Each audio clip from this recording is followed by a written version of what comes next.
It's been a great year to be an Aggie. The men's basketball team's reached 20 wins for the first time in 6 years.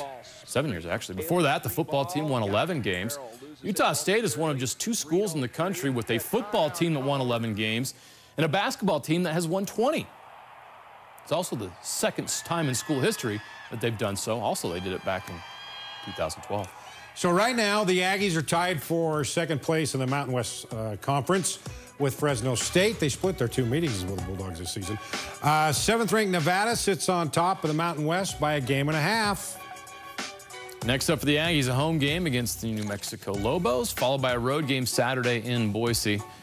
And then they look for revenge against San Diego State before that big matchup March 2nd against 7th-ranked Nevada. If they win out and beat the Wolfpack, I think the Aggies could be dancing in March, but that is a tough task. Hey, break up the Cougars, huh?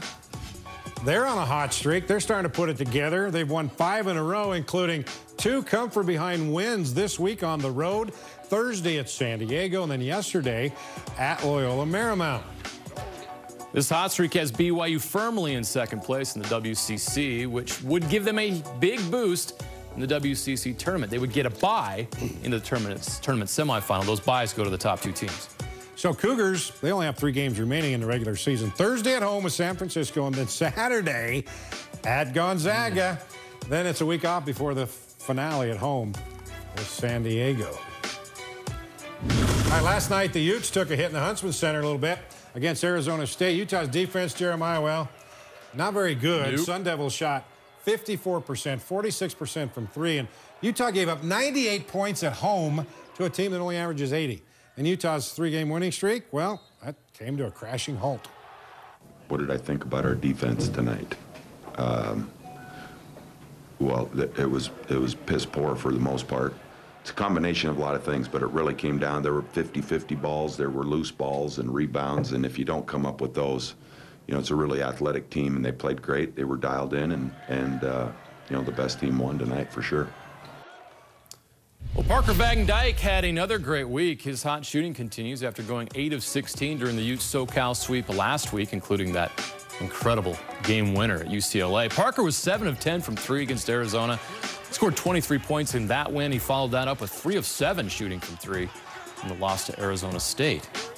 So with that loss, the Utes dropped from 2nd, and technically they're in the 4th spot now. They're tied record-wise with Arizona State. Now the top 4 will get a bye in the conference tournament, so that's big, but nobody's catching first place Washington. Can the running Utes hold on to one of those top 4 spots? Well, it won't be easy. On the road this week at first place Washington and much improved Washington State. A roadie at Colorado before hosting the LA schools to close out the regular season. The Utes lead Colorado, Stanford, and USC by just 1 game in the standings. So as we wind down the regular season in college basketball, we look ahead to the conference tournaments. Jeremiah, which team is in best position to win a conference tournament and get that automatic bid to the big dance? So I'm going to go through them real quick. BYU, I just don't see them beating Gonzaga in the conference tournament. They've got to do that to get into the big dance. And Utah, is that at 1 bid league? Yes, this year it would be.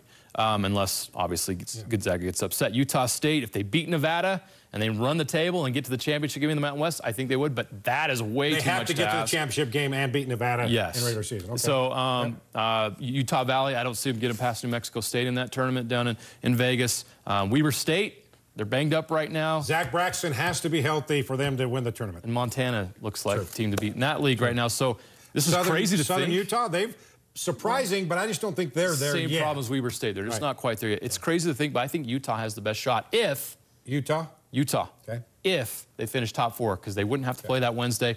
We win 2 games, you're in the championship game, and if Washington gets upset, they know they can beat anybody in that league. The Pac-12, not good, so it's wide open. I agree with everything you said, and I'm just kind of looking ahead with Nevada. What do they have, 1 loss? 1 loss all year. Okay, they're primed for a loss in the tournament.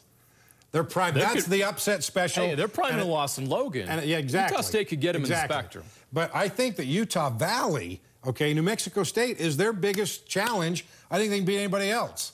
So if they can get in the spot where somebody else can knock off New Mexico State, I think Utah Valley has the easiest road, but every team in the state of Utah has that one team they can't beat, or they've got to beat, which is going to be tough. So. And it may take a win in Vegas for anybody to get in, but you know what? Yeah. That's why they do it, and that's why it's so much fun, and that's why we'll be there. Yeah.